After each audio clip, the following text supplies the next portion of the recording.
Bloomberg Audio Studios. Podcasts, radio, news.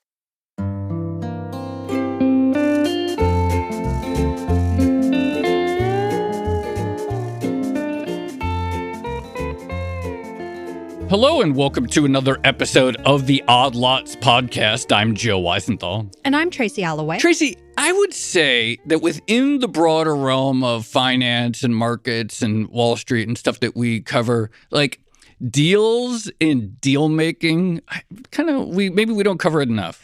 Yeah, it's kind of, I guess it's unfortunate because I think when a lot of people think about Wall Street, I mean, the guy doing big M&A deals, the rainmaker, is kind of one of the images that people have in their minds, I guess, alongside, traders taking oodles of risk. I think people are always thinking about the guy on the phone who's like, talking to his big client. He's going to strike this big multi-billion-dollar deal. So, yeah, lots of interest. Yeah, there's like two images, right? The guy staring at his screen, clicking either buy or sell as the line moves really fast. And then someone, going out over lunch, golfing and having a nice lunch and stuff. But I don't really know. I mean, I don't know that much about the first one. I really don't know that much about the second one. Those seem like very good jobs. I think I would be very terrible at that job. But yeah, there's so much to learn on that. I have so many questions about this area.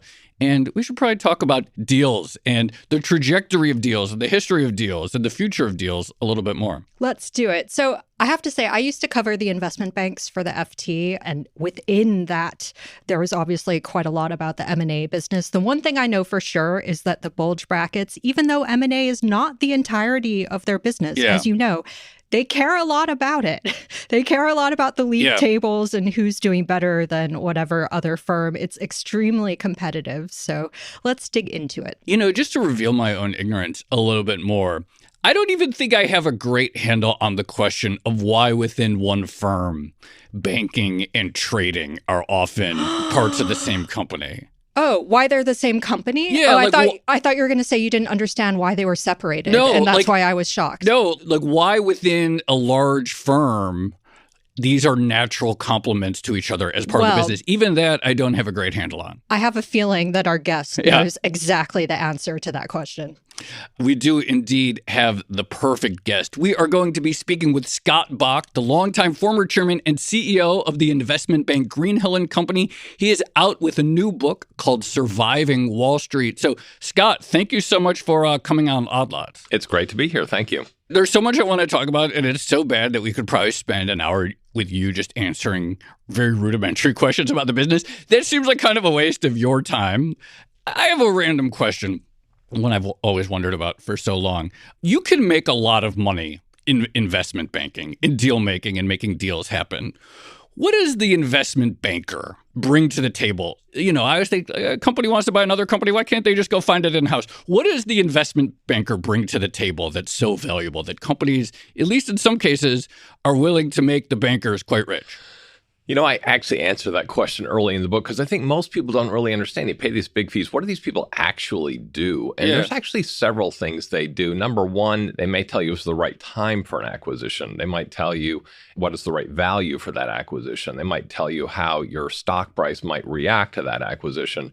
Importantly, they also give the board of directors comfort that, management hasn't gone off the reservation, that the deal actually makes sense. It's going to get a reasonable response. And so it's a kind of a very broad role. And, it's one thing I like about it versus, say, trading or so many other aspects of Wall Street is, this is never going to be outsourced to AI. There's never going to be a button you push and an M&A deal happens. Each one is so different and so much just kind of the human touch of trying to get people on both sides of a transaction to come to agreement. Kind of an expensive sanity check on corporate management, though, if you get them to talk to bankers and make sure that, the deal is not completely crazy. But to Joe's point about the bulge brackets and why do they have M&A on top of trading or debt issuance and that sort of thing, maybe we should talk about the big trend of the early 2000s, which was all the boutique M&A firms getting started and then getting a lot of traction versus the bulge bracket guys like a Goldman Sachs or a Morgan Stanley. And as far as I remember, the big pitch for the boutiques was that they don't have a conflict of interest and, they're entirely focused on getting the best deal for their clients. Was that the pitch? It was that simple? That indeed was the pitch. But, that pitch developed out of circumstances as opposed to being the original strategy. Here's a short history of my career, which is kind of laid out in the book. Okay, when I started in the business back in, graduated from college in 1981, it's a terrible time. Dow Jones is below 1,000, which it first crossed more than 10 years before that. M&A almost unheard of, private equity, hedge fund, activist investor, those phrases didn't even exist. And the business was very specialized. So if you wanted to get a tech deal done, you didn't go to Morgan Stanley or Goldman Sachs. You went to Hambrecht and Quist or Alex Brown or Montgomery Securities. If you wanted to do a UK deal, you went to what was called a British merchant bank, Kleinwort Benson, Warburg, SG Warburg, Baring Brothers, et cetera. So everything was highly specialized as to what you did. And what happened in sort of the next 10 to 15 years was a massive wave of mergers. At the end of that wave of mergers, the four, what they call the four horsemen who did technology were gone. All the British merchant banks were gone. Many U.S. firms, including like Donaldson, Lufkin, and Jenrette, had been absorbed. And essentially, at the time Greenhill started, I would say almost all the advisory fees in the world were paid to one of 9 firms. There were 6 in America and 3 in Europe.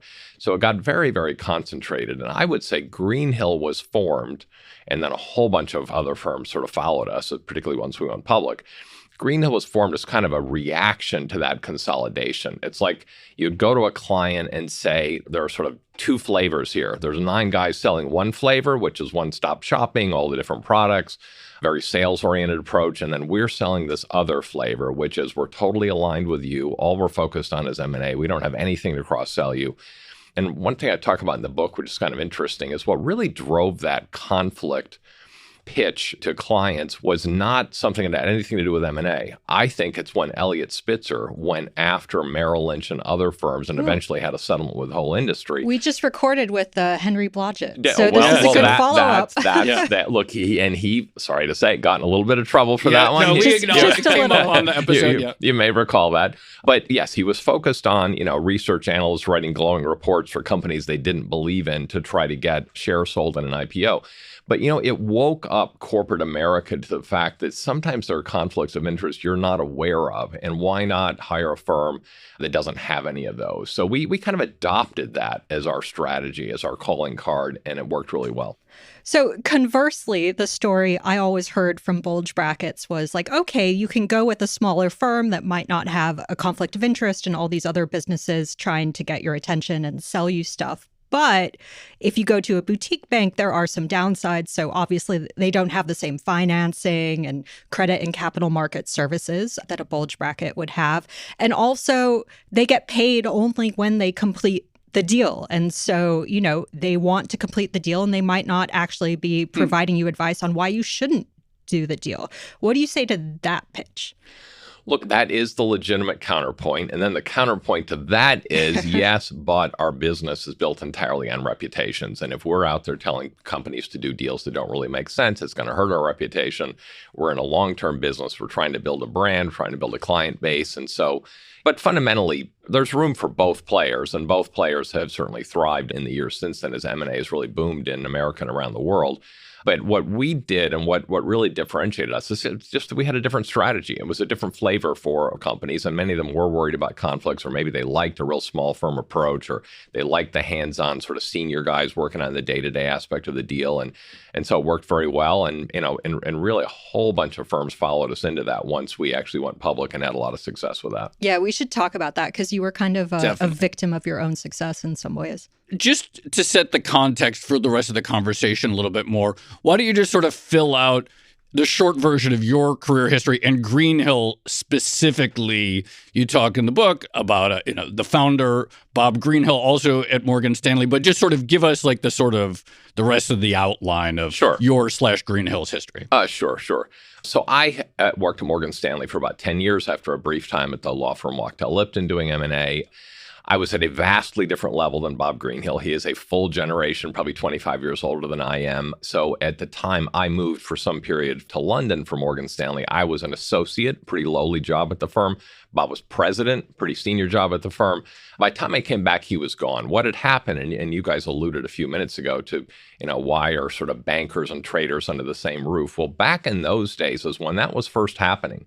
And that caused a bit of a turf war, really, a power struggle, really, between Bob Greenhill and John Mack, who obviously went on to an extraordinary career in a couple of different places. And as trading really grew in terms of scale and volume and how much money you could make, how greatly you could scale that business and put capital to work, the investment banking business became less important.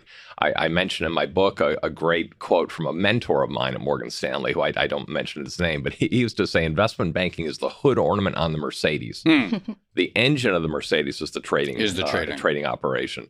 So Bob Greenhill ended up going to work briefly for a client of his named Sandy Weil, another famous guy in our industry. Yep. He was not really well suited. I think he would even agree with this. As kind of a pure administrator or manager. He's a deal maker. And so he ended up having a bit of a struggle there with another guy you may have heard of, Jamie Dimon, who was a very small world at that level. Exactly. Who was a very young guy at the time working for Sandy Weil, his mentor early in his career. And so they had a falling out. Bob left. He hung out his own shingle. And I think he did it not so much with any sort of grand strategy. He did it with the sense of, the big firms are really focusing on these capital businesses. I like advising clients on deals. I'm going to hang out my shingle to do that. And I joined him in the pretty early days when the firm was tiny. I think it had announced one transaction. And I went really for the same reason, actually. I left between the announcement and the closing of the Dean Witter merger with Morgan Stanley. The firm is going to go from a few thousand people to 40-some thousand people. And to be honest, I never saw myself working for a place with 40,000 people. And so I was kind of open to the idea of going to a smaller, more focused place. So when Bob called, I took the call and went there very quickly. Can I ask a cultural question? Because, the book is called Surviving Wall Street, and you get into, I guess, the daily rhythm of life working in a business like that. But whenever I talk to, or when I used to talk to a lot of the big investment banks, all the management likes to talk about how special their culture is. And we do things differently to others. So I guess my question is, what's the cultural difference? I'm doing air quotes here on a podcast. I don't know why. But what's the cultural difference between being a trader versus someone in M&A who's presumably very client focused? And then how would you describe the cultural differences between different M&A firms / banks themselves? Is it really all that different? I think it does differ quite a bit. So first, the question of sort of traders versus bankers. Trading is an analytical profession. I think it's more of an individualistic profession. You're the guy trading a particular kind of security. Just you and your screen. Yeah, like kind of Joe you and likes your screen. Look, you spend a lot of time at the screen, and you also are tied to the market. Your day, you get there really early in the morning because you want to be ready for markets to open. You're there for the full day. The markets close. You go home pretty soon after that. Investment banking is much more of a team sport where literally, in your junior years, you're sitting there at 9 o'clock having, pizza or Chinese food you just ordered in with your colleagues because you've got 2 more hours or 3 more hours of work to do that night. So it's a real camaraderie that develops in investment banking and deal making, in part because people live together so much. They work long hours and they also travel together. So it develops a strong camaraderie, which is why culture actually is very important. And yes, everyone says they've got a fabulous culture. I will tell you, I believe at Greenhill we really did. And that won't surprise you at all. But, look, you read these things about analysts who are being abused or being overworked to the point where literally people are getting sick, and in some cases worse than that. And you want to have a place where people feel like a human, where they're treated with respect by the more senior people. Yes, they work harder. Yes, they get paid less money, but you've got to treat those people with real respect. And I think we did that, and I think many of the best firms do that. I think there have been some firms over the years that are, kind of too much of a sweatshop mentality, and that really doesn't, I think, pay off in the long run. Joe, you know what happens after 11 p.m., after the bankers are finished eating Chinese food and they've done the deal talks? What happens? They send them to the lawyers. Then the lawyers have to stay up from 11 p.m. to 6 a.m. to finish the docs. I know this from personal experience. And now you have just explained why I left practicing law after yes. 2.5 years My husband to as go well. to Morgan Stanley.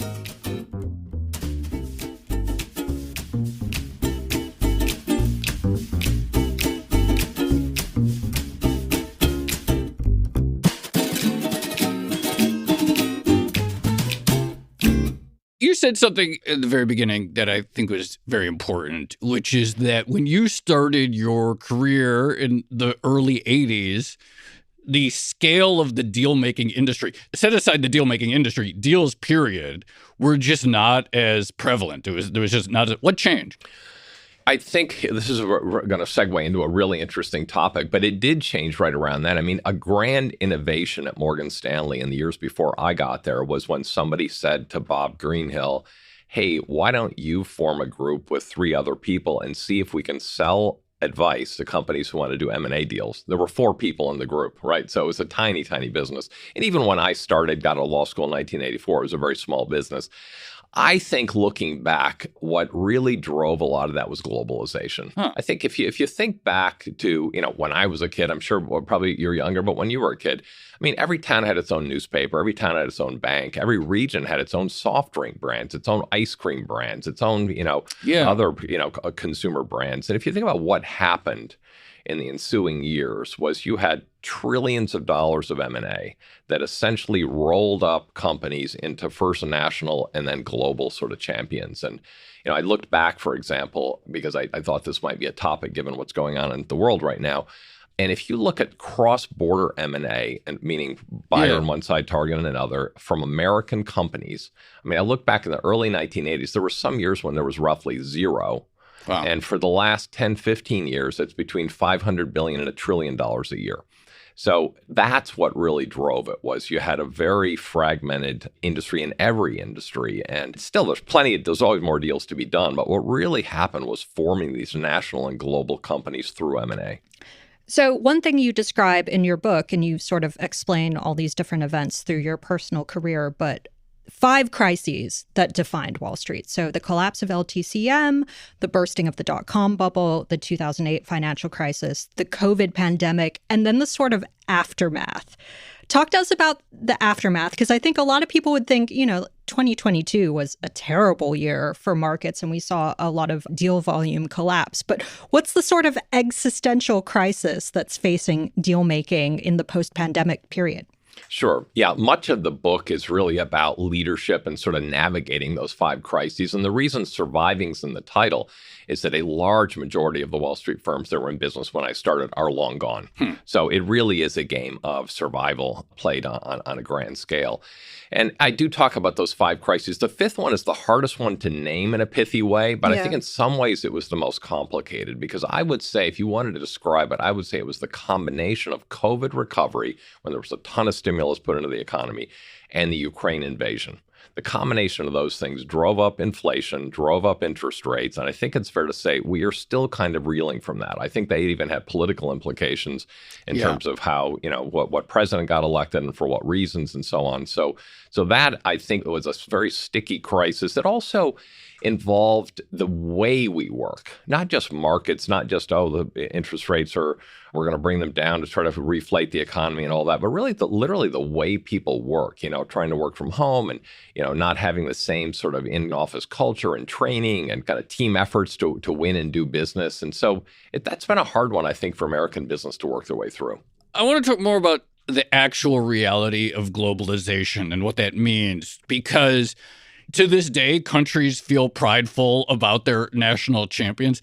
Even in Europe, a largely integrated economy, some of the issues with further integration has to do with the fact that specific countries within the EU don't want to see their national defense company, whatever it is, rolled up into something that is not stuck to the nation. What happened in the early 80s such that either countries or regions or companies, that there was this ability, like this comfort with folding them all up? Or who saw that vision? Like, talk to us about this idea that, look, there's a lot of publishing magazine companies in every country. They don't all have to be, there are economies of scale to be had by integrating them. Like, where did that come from, or how did that get greenlit?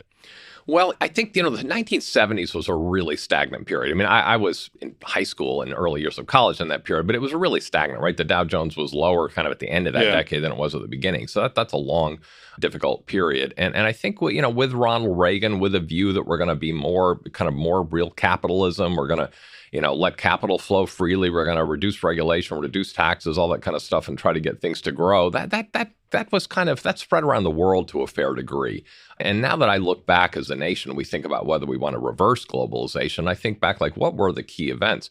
I would say, number one, the European Union really coming together in a more meaningful way, right? There's not a day they just said, okay, we're going to have a European Union. It came in fits and starts. It got more integrated. The euro was sort of formed as its own currency. I remember, because it happened right before I moved to London from Morgan Stanley, when the Berlin Wall fell. That really changed the attitude in Europe a lot, that Europe was now going to be a bigger, more integrated place. There was a lot of opportunity economically. Clearly China joining the World Trade Organization was another big event. But I also think what drove it, and this is maybe a little bit circular, but I think it's true. I think this trillions of dollars worth of M&A transactions, that the more you did, it's like deals beget deals, right? If you're in an industry and you see one of your competitors buy something that gives them a leg up on what you're doing, you're going to go out and try to find something of your own. And so it kind of fed on itself. And obviously, in the end, created a massive industry that really is focused on doing transactions. And I was a part of that industry. Here's a very loaded question, but what percentage of M&A transactions would you say are people basically trying to copycat their competitors and going, well, they did a big M&A deal, I want to do it too, versus how many are actually driven by rational strategic argument? Well, I think it's a little bit of both, but I do think they're mostly driven by rational strategy, and it makes sense. I think those broad strategic themes, cause one company that's a bit more of a leader, a bit more kind of proactive, will do something, and then it kind of wakes up the other ones that they need to do something too. And, particularly if you think about how technology has changed so many industries. Take your industry, take the media industry. Yeah. The so-called legacy media, boy, they have had a rough generation, not a rough couple of years, like a rough generation. Newspapers sort of largely died, except for a few, like the New York Times, and broadcast TV kind of sort of died. Cable TV struggling, but you keep having new models. Podcasts are doing okay. Podcasts are doing okay. Streaming is doing more than okay. So it's not that the business went away. It's just that it evolved. And if you didn't find a way to evolve with it, your company was going to get left behind. I'm really interested in this idea of this sort of like spread of Reaganism and this like comfort with capitalism and the comfort with the realities of capitalism, that your inefficient company here might be better as part of something multinational tied to you. Was that something that like you could see like, softening? It's interesting. One thing that we should talk about, we're already seeing how a sort of discomfort with globalization is killing deal activities. A really good example is U.S. Steel. The discomfort both the Biden and the Trump administrations have had with the idea of selling that to Nippon Steel. But just talk about, like, was there a sort of like softening in the regulatory environment everywhere such that these conglomerations were enabled to happen? I'll tell you a story that really makes it seem in some ways even more cultural than sort of legalistic or regulatory. I remember when I went to Morgan Stanley in 1990, again, right after the Berlin Wall had fallen, and just to paint a picture, Morgan Stanley's offices then were in a rabbit warren of small offices behind the John Lewis department store on Oxford Street, right? It was not in the city of London, which is their version of Wall Street. It was not in Canary Wharf, although later it would be when that got built.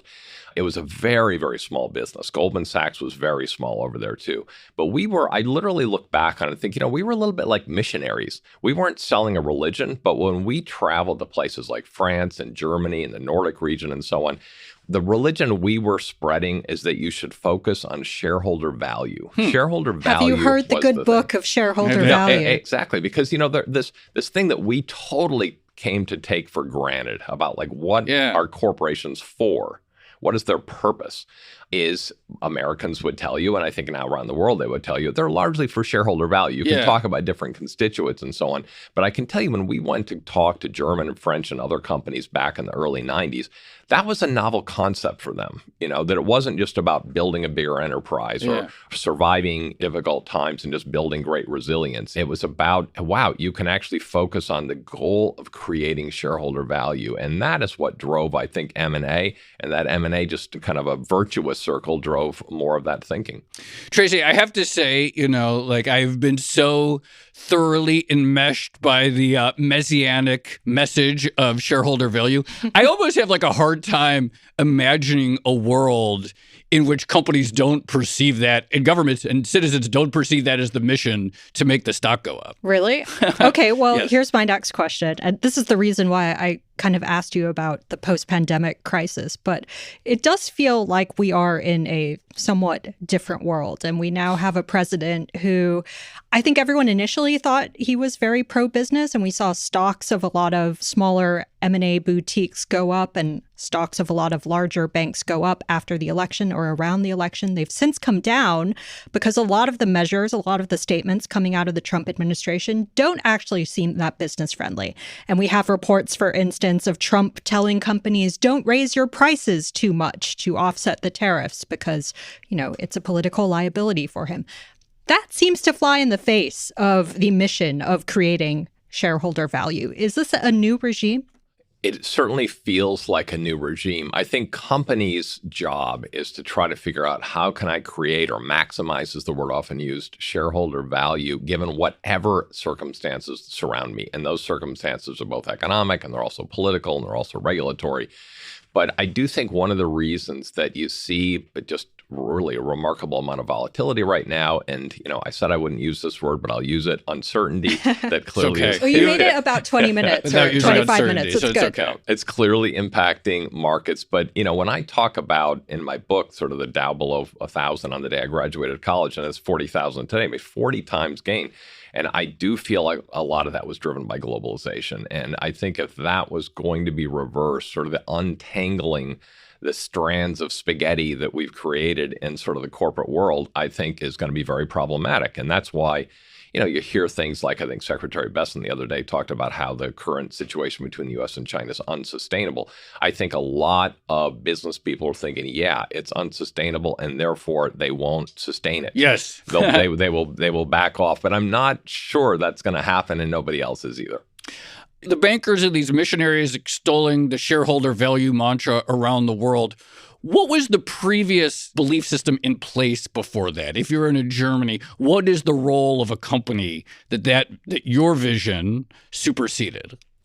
I think that in many parts of the world, and even in America, really, you had this sense of just sort of the corporation was an entity of itself. It had a life of its own, and its goal was just to perpetuate itself. And there wasn't a lot of M&A. I mean, there was of course, I mentioned I started my career at Wachtell Lipton, and Marty Lipton, the founder of that firm, was such a great spokesman for this issue of the market for corporate control.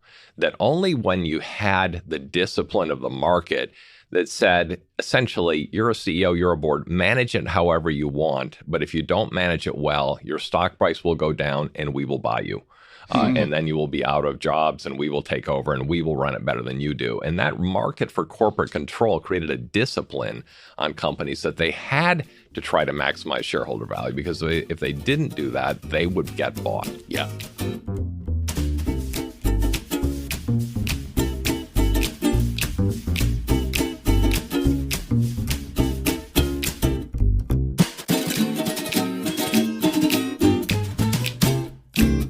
Greenhill got bought. Yes, Can we talk about that deal a little bit? Because we've been meaning to do an episode on the sort of rise/return of Big Japan, I guess.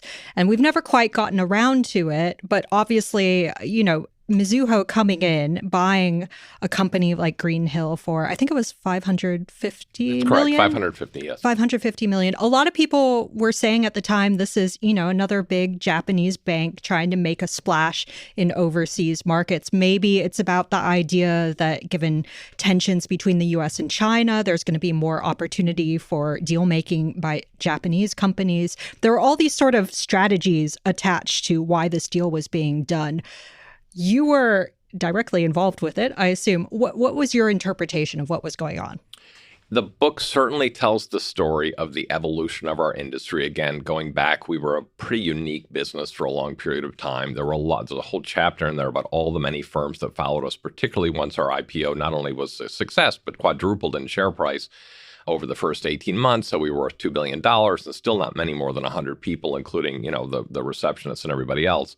So the sector got more crowded, right? There were more players. And I thought what made our firm so successful at the beginning was we had a different strategy. And so you always have to think about what's the right strategy, not for the last 5 or 10 years, but for the next 5 or 10 years. And so having had many, many opportunities to sell the firm over the years and really not showing any interest in any of them. I talk about a lot of them in the book. There are many of them that are spelled out there, but I never had any interest at all, really didn't even have much of a serious meeting with anybody. But, the Mizuho people, through an intermediary, approached me. And again, I had no interest, my typical stance. And I just started to rethink things, coming out of kind of the latest, the pandemic crisis, seeing the industry go through another difficult time.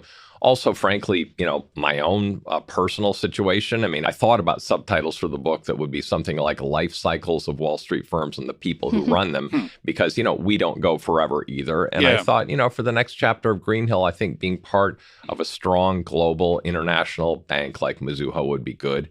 So 6 months after they said, would you have a cup of coffee? I sent back a message through that intermediary saying, yes, I would have a cup of coffee. If the purpose of a corporation is to create shareholder value, for a boutique investment bank, why do shareholders get to split the value with you? Why even bring shareholders in? It's not a capital-intensive business. The people creating the margin, why isn't it just run for the bankers? And actually, this is a criticism, in fact, of investing in investment banks. It's like, no, the bankers capture all the margin. Why even have shareholders? Well, here is sort of the dirty little secret of the IPO market, which is if you want to crystallize and collect shareholder value, a very good way of doing it is to take your company public. We were the first of our kind to do that. The idea sort of came to me one summer when I was doing work for a client in an unrelated industry, and I thought, I wonder if we could go public.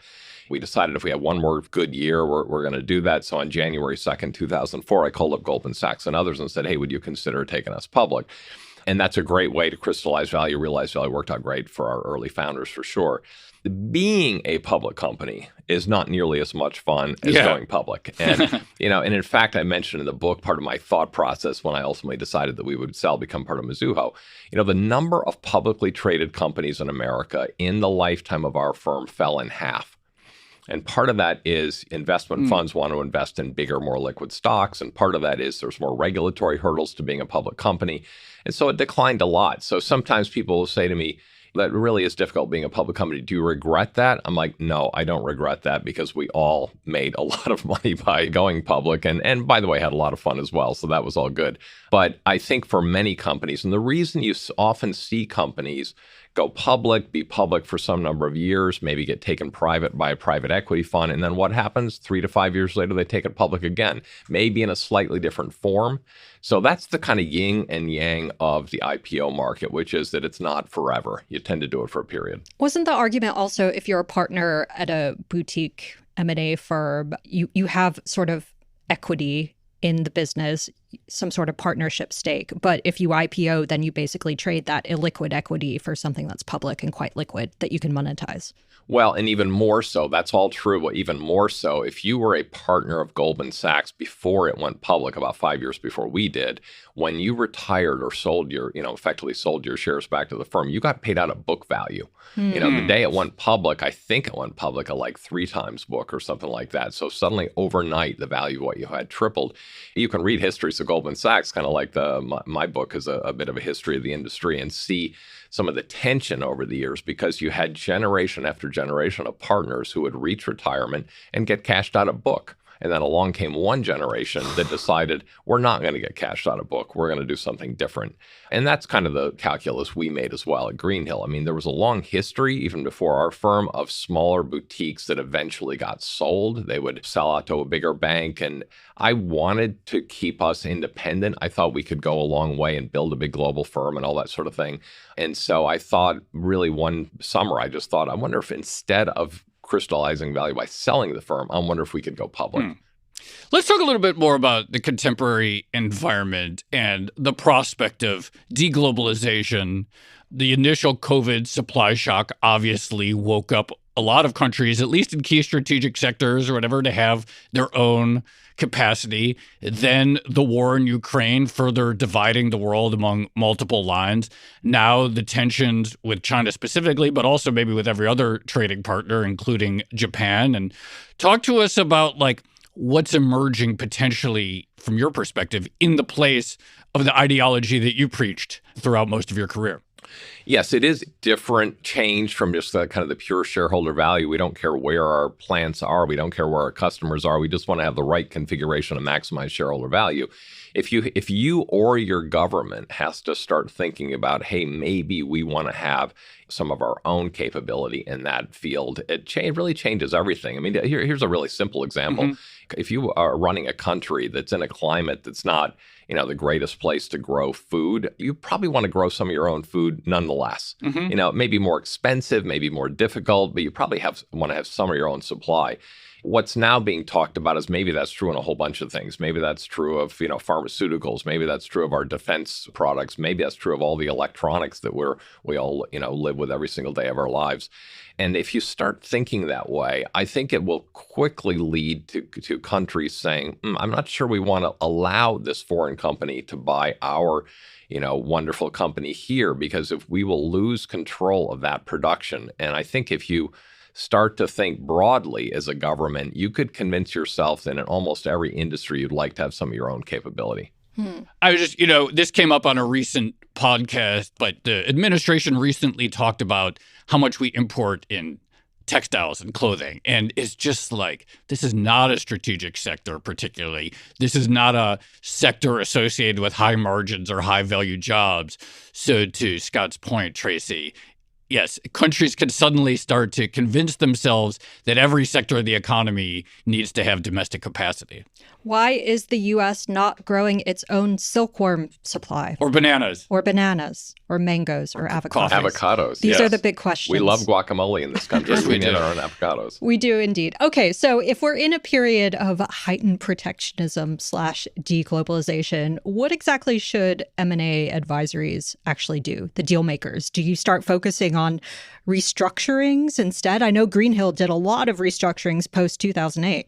Yes, almost really all the M&A advisory boutiques really added restructuring capability, because you figured out pretty early that when M&A is really slow, there's a lot of restructuring to be done.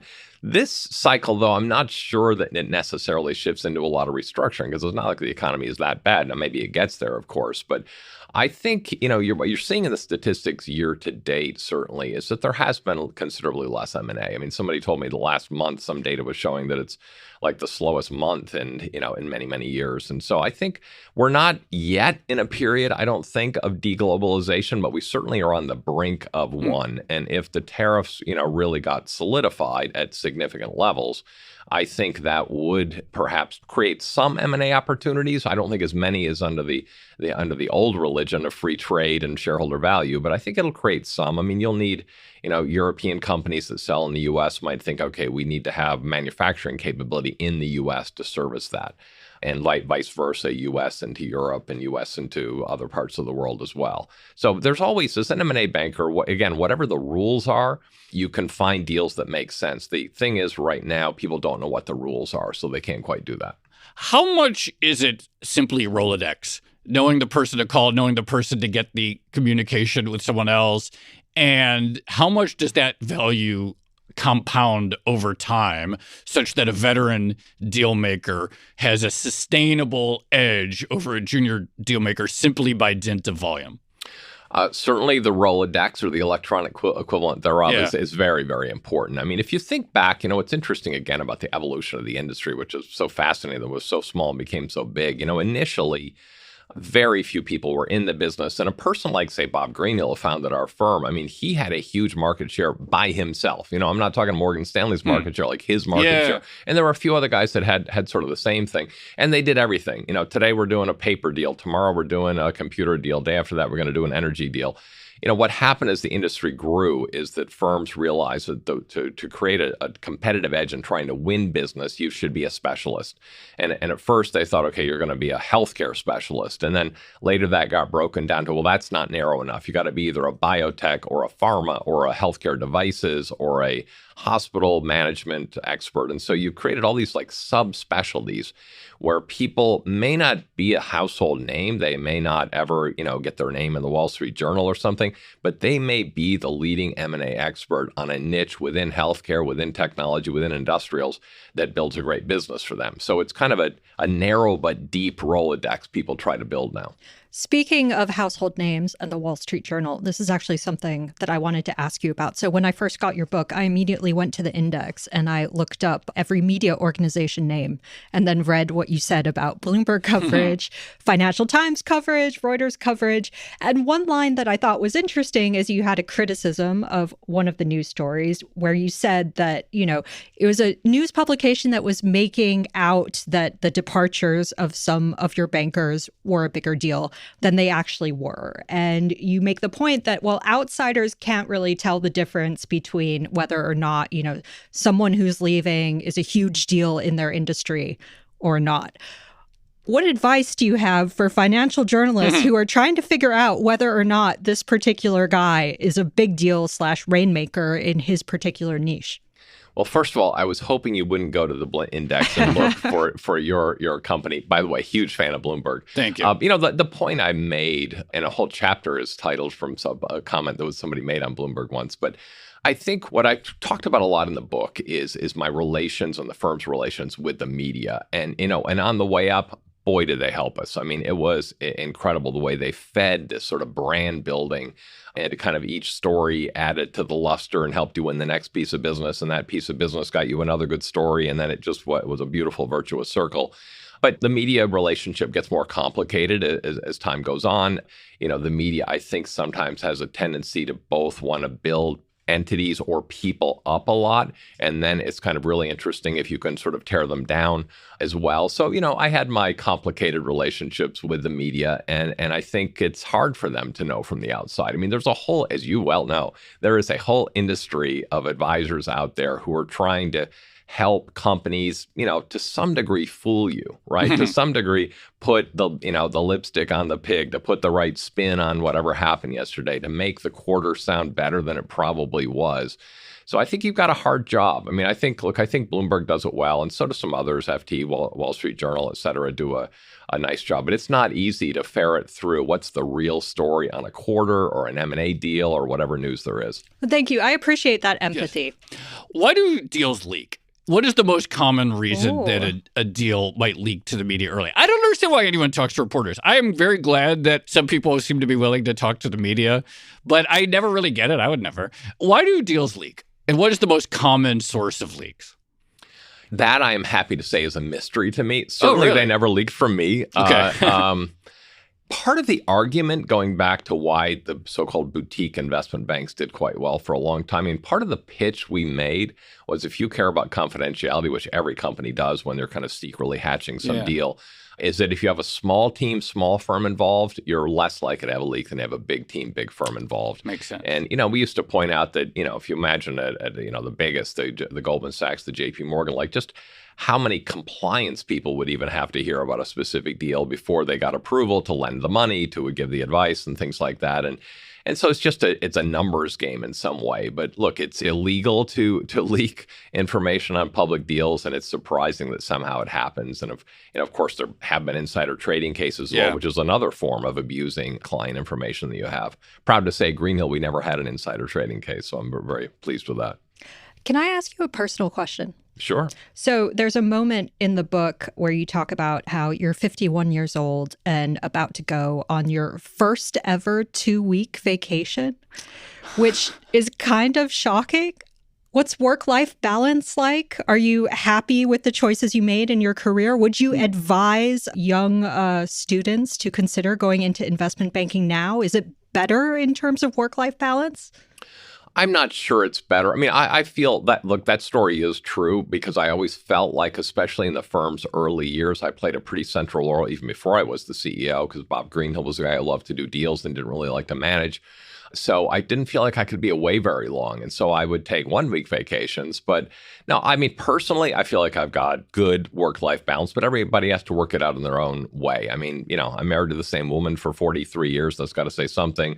I think I didn't miss any of my kids', sports or other theater activities and so on. And, And probably at the peak, my wife and I saw maybe 50 Broadway shows a year. You'll Not bad. You'll see many references to Broadway shows. Was there a client who came along, or was it just you? In some cases, Okay. but mostly us. Okay. We just so I found my work-life balance, but the one balance I didn't have was like long vacations because I just didn't feel like I could be away that long. Well, it's funny because even in that anecdote, you end up on a call. I think you went on safari to Africa. A tent on the East Coast Africa. There's no such thing as a vacation when you're an adult and you have a job. I mean, I've taken... No. The real vacation is when you take gardening leave between jobs. If you're lucky enough to get that, that's when you can actually relax. This is the best time to change jobs. Now I say this. There's no such thing as vacation if you have a serious job at a place. You could maybe not look at your email for a few hours. Yes. Can I just say one thing more about that? It's just another little anecdote, and boy, is that true. I mean,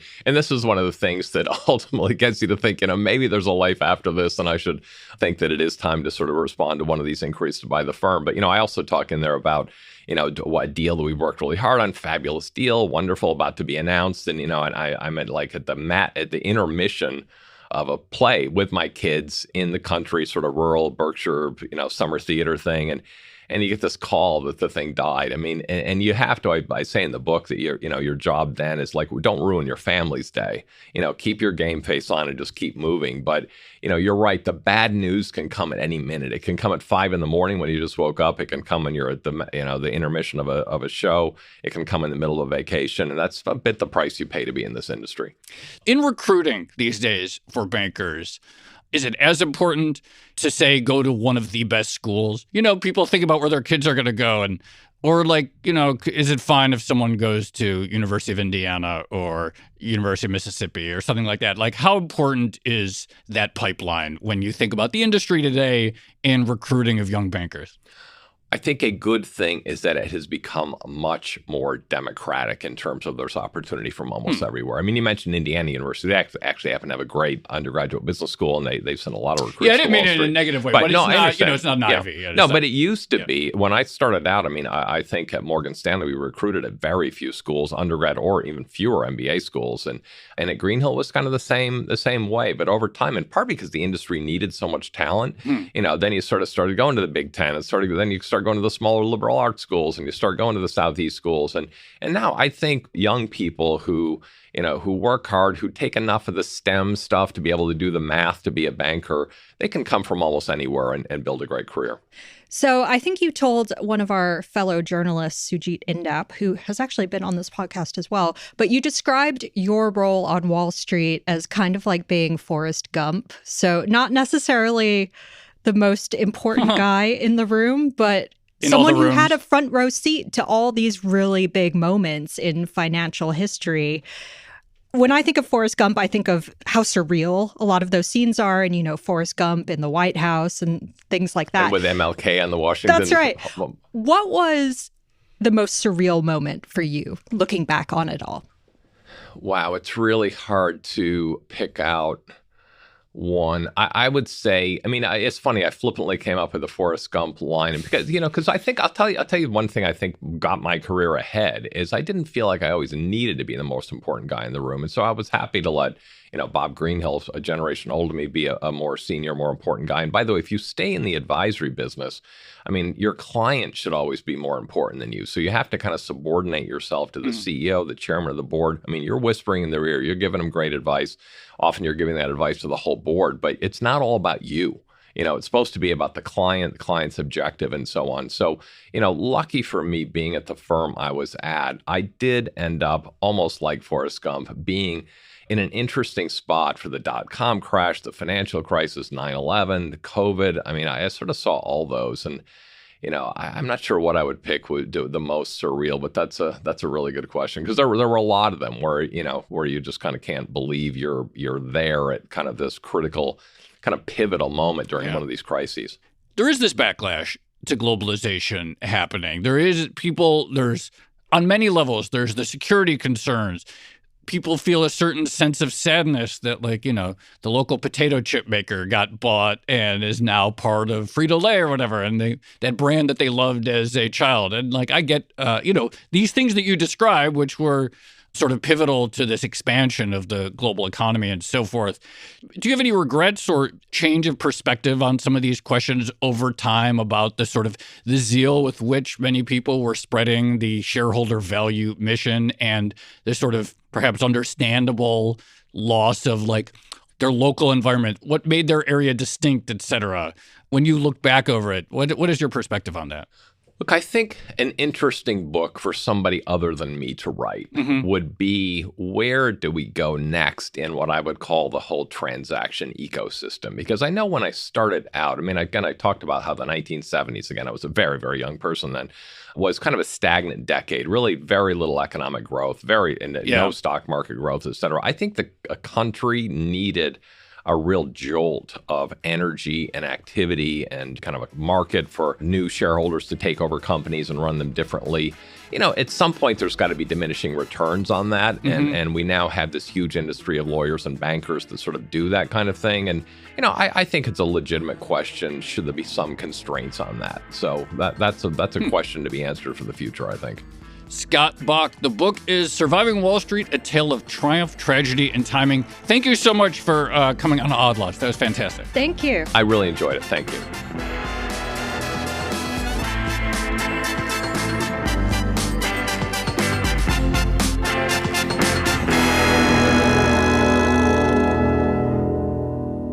Tracy, I really liked talking to Scott, and there's a lot in there, but just this idea of bankers as the missionary of a sort of shareholder value thinking about corporations and capitalism, super interesting thing to think about. Absolutely. And coming with their talking points about synergy. And oh, yeah, totally. The other thing I was thinking of, economies of scale. That's right.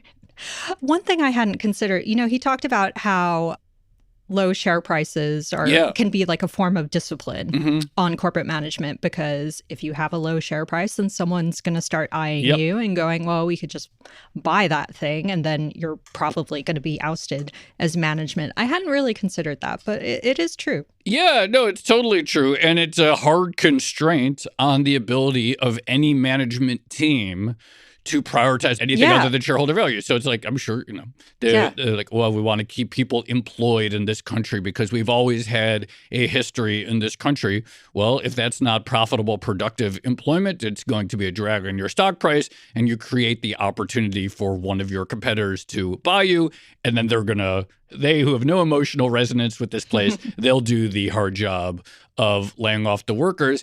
And I get why, you know, frankly, it's not surprising to me why there are individuals and businesses and politicians who want to curb that. It all comes down to incentives, doesn't it? That's really what drives everything. All right. Shall we leave it there? Let's leave it there. This has been another episode of the Odd Lots podcast. I'm Tracy Alloway. You can follow me at Tracy Alloway. And I'm Joe Weisenthal. You can follow me at The Stalwart. Check out Scott's book, Surviving Wall Street, A Tale of Triumph, Tragedy, and Timing. That's now out. Follow our producers, Carmen Rodriguez at Carmen Arment, Dashiell Bennett at Dashbot, and Cale Brooks at Cale Brooks. For more Odd Lots content, go to Bloomberg.com/oddlots, where we have a daily newsletter and all of our episodes. And you can chat about all of these topics with fellow listeners 24/7 in our Discord, discord.gg/oddlots. And if you enjoy Odd Lots, if you like it when we talk about the life of an M&A banker, then please leave us a positive review on your favorite podcast platform. And remember, if you are a Bloomberg subscriber, you can listen to all of our episodes absolutely ad-free. All you need to do is find the Bloomberg channel on Apple Podcasts and follow the instructions there. Thanks for listening.